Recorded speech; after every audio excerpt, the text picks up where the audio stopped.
Olá, está no ar o Câmara em Ação. Na próxima meia hora, eu e o comentarista Carlos Maglio trazemos para você as principais discussões que movimentaram o Legislativo paulistano durante a semana.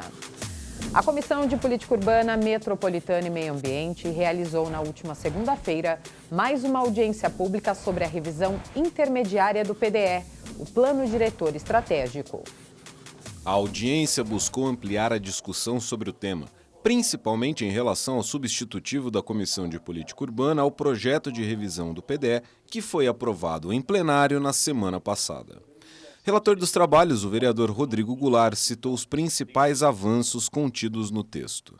Mas principalmente na questão da produção de habitação de interesse social, que é a principal frente, vamos dizer assim, desse substitutivo, o incentivo à produção de habitação de interesse social.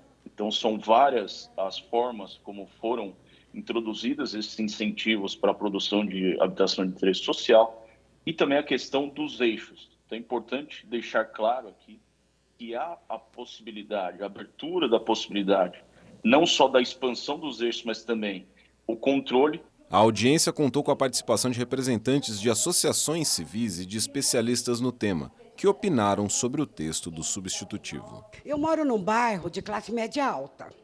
Estão verticalizando ele totalmente, as ruas estão ficando entupidas, entupidas mesmo, pelo esgoto, pelo número de carros. Aí estão fazendo habitação popular.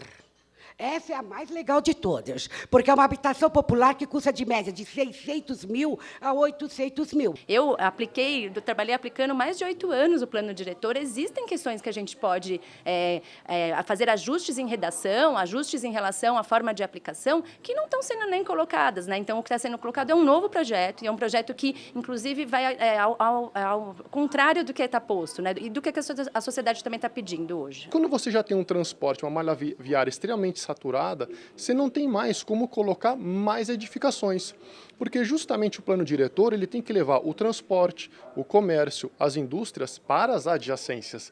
Ela tem que fazer com que as pessoas não utilizem mais o transporte para vir para a região central. Então você tem que começar a criar novos polos, e esse plano diretor, esse texto substitutivo, não prevê nada disso.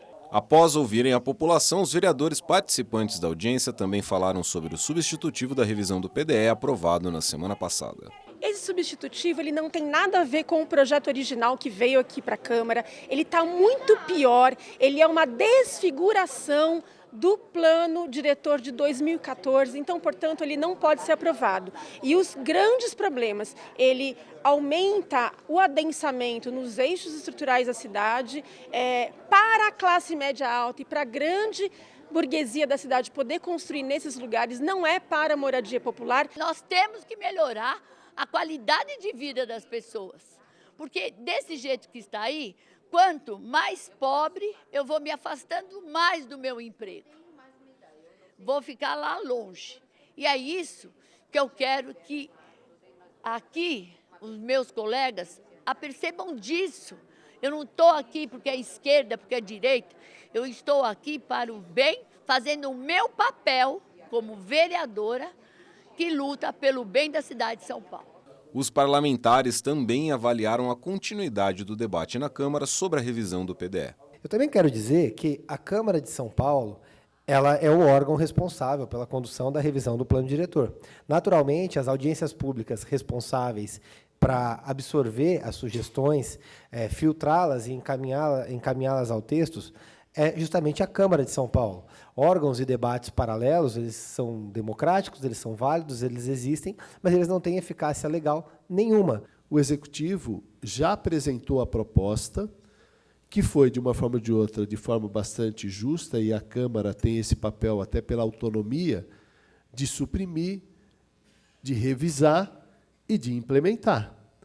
Então, o que nós temos aqui e votamos em primeira votação foi um pouco daquilo que foi discutido no âmbito da Câmara Municipal e foi apresentado as sugestões e votado em primeiro, inclusive, com o voto de vários vereadores que votaram com ressalvas.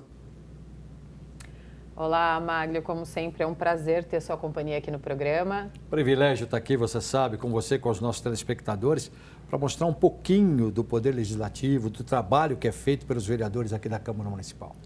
Magno, a gente viu aí, né, mais uma audiência do PDE, né? São 8 novas audiências entre a primeira e a segunda votação dessa revisão do Plano Diretor Estratégico, importantes, né, para alinhar, né, os pontos que ainda têm discordância tanto com a população como com os vereadores. Por isso que é, sem dúvida nenhuma, uma questão muito difícil de ser discutida. Porque São Paulo, eu sempre gosto de repetir, é uma grande metrópole, não é uma cidade pequena. Então, a partir do momento que você tem um país, praticamente, você tem mais problemas. E é isso que o plano diretor tenta fazer.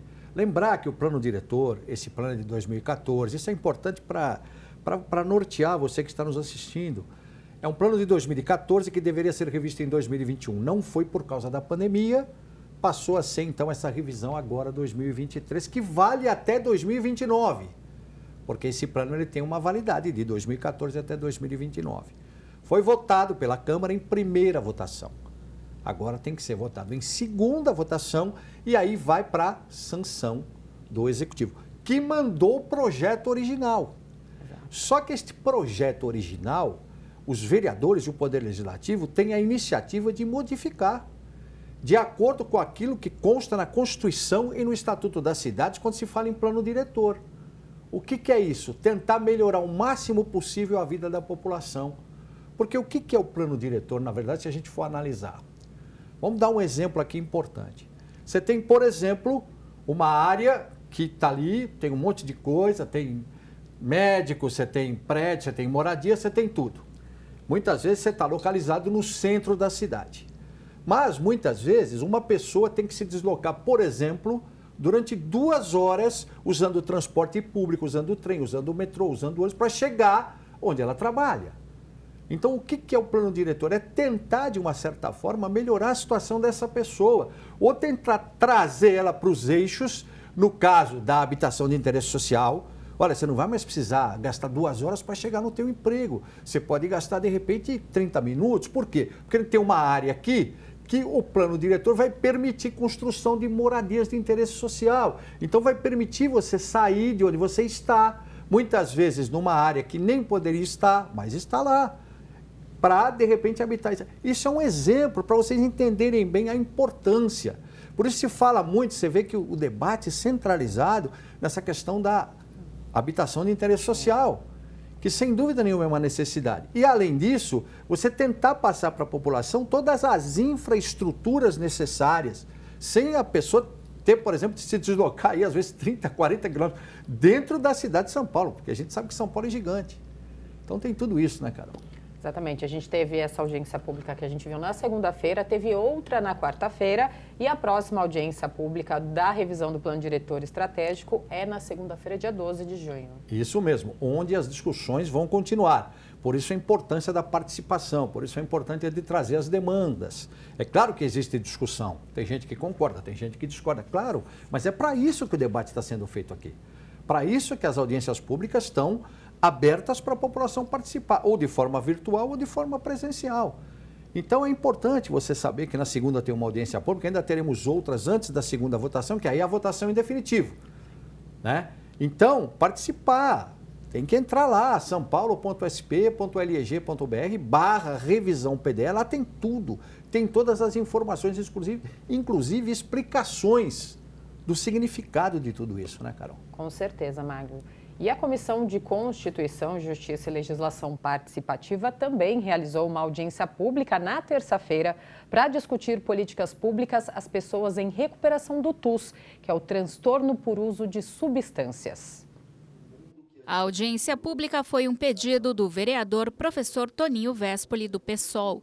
Ele afirmou que é preciso debater os motivos que levam as pessoas a usarem drogas. A gente tem que discutir quais são as soluções, porque não existe uma solução única para as pessoas, porque as pessoas vão motivadas para usar essas substâncias de modo diferente.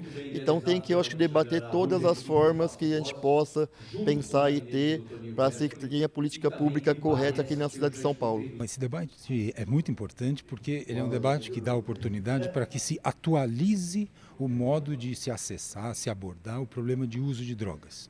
O problema de uso de álcool e drogas, de adição, de dependência, ainda no Brasil está um pouco defasado.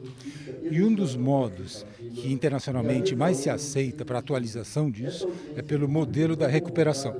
E eu acho que com esse evento, a Câmara Municipal de São Paulo dá ênfase, dá protagonismo a essa nova agenda de tratamento, de abordagem dos problemas de dependência química no mundo. O debate contou com o apoio do movimento Faces e Vozes, criado para mudar a percepção da sociedade em relação aos usuários de álcool e outras drogas. Nosso objetivo principal é que a sociedade, a cidade de São Paulo, deixe de ver o dependente químico como uma pessoa irrecuperável, uma pessoa que não tem jeito, violenta, e passe a olhar as pessoas em recuperação, que são centenas. Pessoas se recuperam, pessoas mudam de vida, como eu, que estou em recuperação há 33 anos. Então esse debate ele é importante no momento em que a sociedade passa, em que interna-se pessoas, tira-se as pessoas da internação e as mesmas voltam para as ruas. Outro ponto debatido foi a importância da implementação do Dia Municipal da Recuperação. Já tramita no Legislativo paulistano um projeto de lei sobre isso, também de autoria do vereador professor Toninho Vespoli. É importante porque isso eu acho que traz para a sociedade uma reflexão e também eu acho que ajuda no debate na sociedade, como meio que direciona a prefeitura, né, a ter esse dia como um dia fundamental para discutir a drogadição na cidade de São Paulo.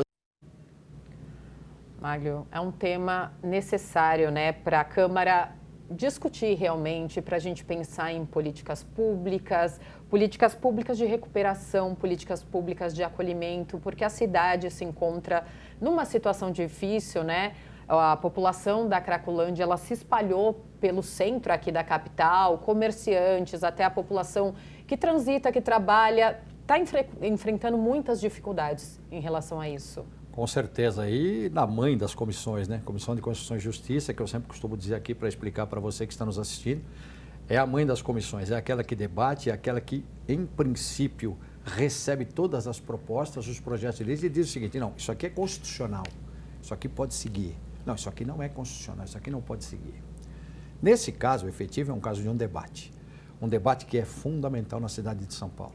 E você tocou num ponto fundamental. Eu tive a oportunidade de fazer várias reportagens, inclusive especiais, na Cracolândia. E lá eu notei exatamente o que um dos entrevistados falou na matéria. Muitas vezes você tem a chance de ter um tratamento.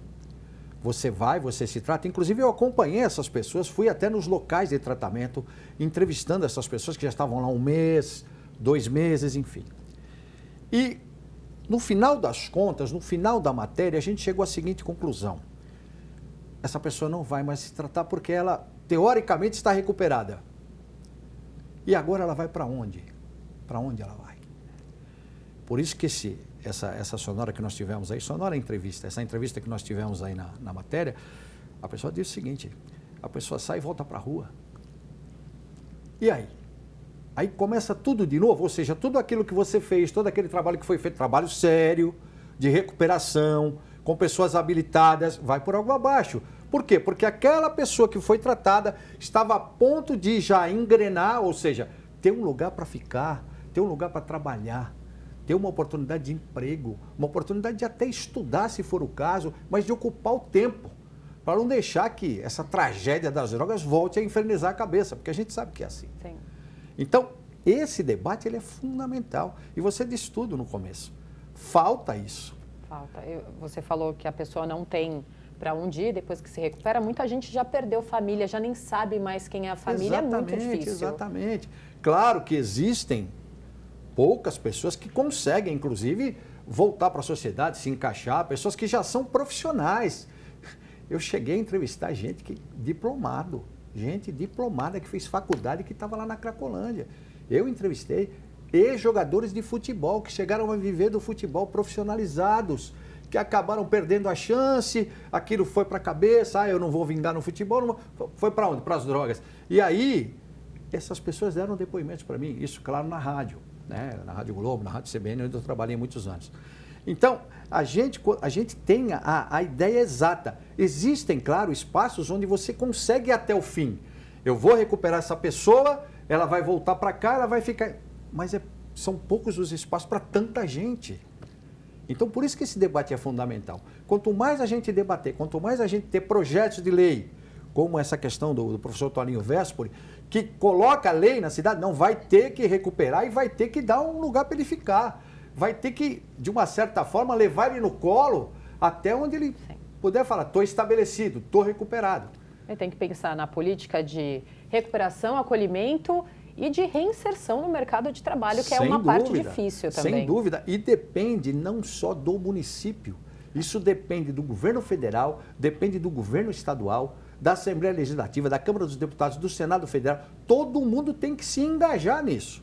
Não é só o município de São Paulo. São Paulo sofre muito com isso porque é uma cidade gigante.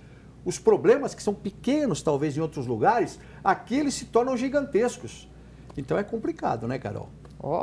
Mas a gente está discutindo aqui na Câmara e, se Deus quiser, em breve teremos políticas públicas. É importante, a importância da discussão, fundamental. Exatamente. A gente vai para um rápido intervalo e no próximo bloco vamos acompanhar a última audiência pública e a reta final do projeto de intervenção urbana Vila Leopoldina, Vila Lobos. Fique com a gente, o Câmara em Ação volta em instantes.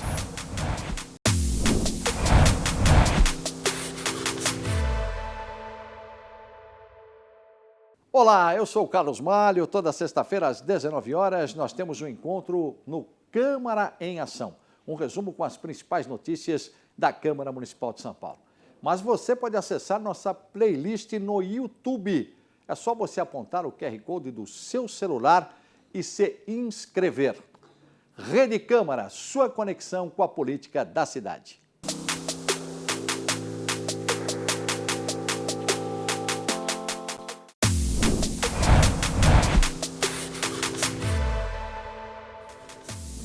Estamos de volta com o Câmara em Ação. A Câmara aprovou em segunda e definitiva votação, nesta quarta-feira, o projeto de intervenção urbana Vila Leopoldina. A proposta do Pio Leopoldina nasceu há 5 anos e passou por inúmeros debates no Legislativo paulistano. No início da semana, a Comissão de Política Urbana realizou a última audiência pública do projeto, que estabelece normas para o uso e ocupação do solo, determinando regras para o controle das edificações e a instalação de equipamentos públicos. A audiência pública registrou a presença de moradores e associações do perímetro envolvido. Todos os presentes se disseram satisfeitos com o texto que vai a plenário. Entre os benefícios mais citados, a habitação de interesse social e a requalificação da área. Primeiro, a garantia de moradia digna para 900 famílias, o chave contra chave, que é bastante importante. A garantia, a Votorantim está doando um terreno adicional, garantindo que as pessoas possam permanecer onde constituíram o seu tecido social há aproximadamente 50 anos. E também houve uma melhora na contrapartida, que era na casa de 110 milhões e agora está em 200 milhões. O principal foco do Pio Leopoldina é fazer justiça social na Vila Leopoldina, onde se encontra hoje 1.375 famílias, vão ser atendidas 853 diretamente com a unidade habitacional e as outras vão ser atendidas com a reforma do antigo Singapura Madeirite, que está abandonado pelo Poder Público. A Casa Civil e a Secretaria Municipal de Urbanismo e Licenciamento se posicionaram durante o debate, afirmando que a matéria final só foi possível devido à construção coletiva. O projeto de intervenção urbana Vila Leopoldina contou com a participação da sociedade, além dos poderes público e privado. Então é importante esse trabalho conjunto, destacar esse ponto. É isso uma questão que o prefeito Ricardo Nunes sempre fala, que é ouvir a sociedade, trabalhar em conjunto com os vereadores e a gente consegue caminhar e melhorar as políticas públicas da cidade. A gente chegar no número efetivo de que existia ali, para quê? Para que ali pudesse ter um desenvolvimento urbano e que enfrentasse o problema que a cidade tem, sem segregação, sem separação da cidade e, principalmente, o que é revelado no inciso 9º do artigo 4º, o que foi inventado nesse Pio Leopoldina, o chave contra chave. O período ampliado com que tramitou o projeto de lei na Casa, isso devido ao histórico de discussões e a uma judicialização, contribuiu no ponto de vista do presidente da Comissão de Política Urbana para amadurecer a estrutura do texto. Felizmente, depois de muito imbróglio, conseguimos chegar a uma solução de consenso entre ambos. Todas as partes saem satisfeitas, mas principalmente São Paulo, que vai conseguir mais um PIL, esse um pouco menor, mas com impacto significativo, tanto para a comunidade quanto para a região da Vila Leopoldina. Agora o projeto deve ir a plenário para votação. Acredito que seja um consenso aqui na Câmara esse PIL. Mário, é importante, né, que a população entenda o que é esse projeto de intervenção urbana e a sua finalidade. E o repórter Felipe Palma preparou uma matéria para explicar direitinho esse projeto. Vamos acompanhar. A área que envolve o PIL Vila Leopoldina, localizada na várzea da margem direita do Rio Pinheiros, engloba boa parte da infraestrutura do bairro e de equipamentos públicos. O acesso direto pela Marginal, proximidade de 2 estações de trens da CPTM, Parque Vila Lobos e a cidade universitária na vizinhança, além da saída para a rodovia Castelo Branco. O projeto prevê uma reurbanização de todo o perímetro, reordenando o espaço urbano e uma proposta para solucionar o problema de moradia de 2 comunidades, bem como a requalificação de um conjunto habitacional. Tem um papel importante na questão do atendimento social. O PIL ele prioriza o atendimento às famílias de 2 favelas e requalifica um Singapura ali na região. Vai requalificar toda a região ali da Vila Leopoldina, com o empreendimento do proponente do PIL, mas a gente primou pela habitação de interesse social. O desenvolvimento urbanístico da região compreende uma área de aproximadamente 300 mil metros quadrados, que vai da Marginal Pinheiros, passa pela CEAGESP e termina no Parque Vila Lobos. O perímetro vizinho ao PIL também deve ser beneficiado com modelos mais sustentáveis e integrados, voltados ao desenvolvimento urbano. Um dos principais objetivos do projeto é incentivar a construção de habitação de interesse social, além de promover ações ambientais, sociais e econômico-financeiras. Então, há um atendimento muito grande da população que depende de habitação de interesse social. Mais importante, o atendimento da construção de áreas institucionais para a saúde, para a educação, para a assistência social, para o esporte. Enfim, são 6.700 metros quadrados de construções que acontecerão naquele espaço para poder atender às necessidades dessa população. Todo o investimento para a reurbanização especificado no projeto, além da construção de moradias populares, ficarão sob a responsabilidade dos proponentes privados. A proposta é que o PIL Vila Leopoldina possa beneficiar as mais de 1.200 famílias que atualmente vivem por aqui em condição de vulnerabilidade. 7 mil metros quadrados de novos equipamentos públicos, novas vias, áreas verdes e um maior equilíbrio urbanístico vão dar outras cores à região. O projeto da Prefeitura chegou à Câmara Municipal em 2019 e, após tramitar na Casa, foi aprovado em primeiro turno pelo plenário em outubro de 2021. Segundo o Executivo, o PIL Vila Leopoldina vai contribuir para solucionar questões de precariedade habitacional de 3 comunidades situadas nos arredores, Linha 9 e Singapura Madeirite. A ideia é potencializar recursos, contrapartidas e compensações gerados pelo desenvolvimento imobiliário da região. Mário, com esse projeto, né, de intervenção urbana, a população ali da região da Vila Leopoldina, CEAGESP, Vila Lobos será beneficiada, né, com mais equipamentos, estrutura e habitação. E mais uma vez a Câmara Municipal de São Paulo tem um destaque importantíssimo nessa discussão. Aprovada em primeira votação em 2021. De 2021 até hoje, tudo que era problema pequeno virou problema grande. A gente tem que analisar dessa forma. Por que demorou tanto? Houve uma judicialização. Então, aí impede, evidentemente, que o projeto vá em frente. Agora não, agora o projeto vai em frente e aí sim, não é? Agora, uma coisa fundamental que a gente tem que falar aqui. O que é o PIL? É um projeto de intervenção urbana. O que diz na essência o projeto de intervenção urbana? Você tem que pegar o poder público, procurar dar melhorias de condições, como foi falado na matéria pelo Felipe Palma, para a população. E utilização de áreas subutilizadas. E aí entra o quê? Que é muito importante nessa questão, exatamente nesse projeto. O que foi importantíssimo? A questão da iniciativa privada junto. O terreno que a Votorantim praticamente doou, ele vai ser utilizado. Então, lembra da subutilização? Já não vai mais ser uma área subutilizada, porque estava lá. Não, vamos liberar, então vamos entrar junto com o poder público e vamos melhorar a situação da população. O espírito do projeto de intervenção urbana é exatamente esse. E uma outra coisa fundamental, que inclusive trouxe a oposição junto, foi essa questão do chave a chave. Porque aquela história, eu estou morando numa situação onde, de repente, eu nem poderia estar ali, mas eu não tenho para onde ir, então eu tenho que construir minha casa aqui, de repente é uma área que não poderia ter nem construção, nem habitação. Aí é muito simples chegar e falar assim, não, você não vai poder ficar aí. Agora, você chegar e falar assim, não, você vai ter que sair daí, mas está aqui a chave do seu novo local onde você vai morar, aí é outra história, né? Opa, muito obrigado, estou saindo amanhã. O que muitas vezes aconteceu, Carol, e eu presenciei isso, em áreas de risco a gente chegava e tentava, o bombeiro falando, sai daqui, isso daqui está perigoso cair, mas eu vou para onde? É o único lugar que a pessoa tem, ela não quer deixar. Para onde que eu vou? Para o ginásio, para depois voltar para cá? Agora, chave a chave, não. É outra história. Olha aqui, para onde eu vou? Vai para tua casa nova. Ah, vou, está aqui a chave. Com certeza. Então isso eu acho que foi fundamental, né? Com certeza. E para acompanhar como foi a votação durante a sessão plenária desta semana, é só acessar o portal da Câmara pelo endereço que aparece na tela ou o canal da Câmara no YouTube.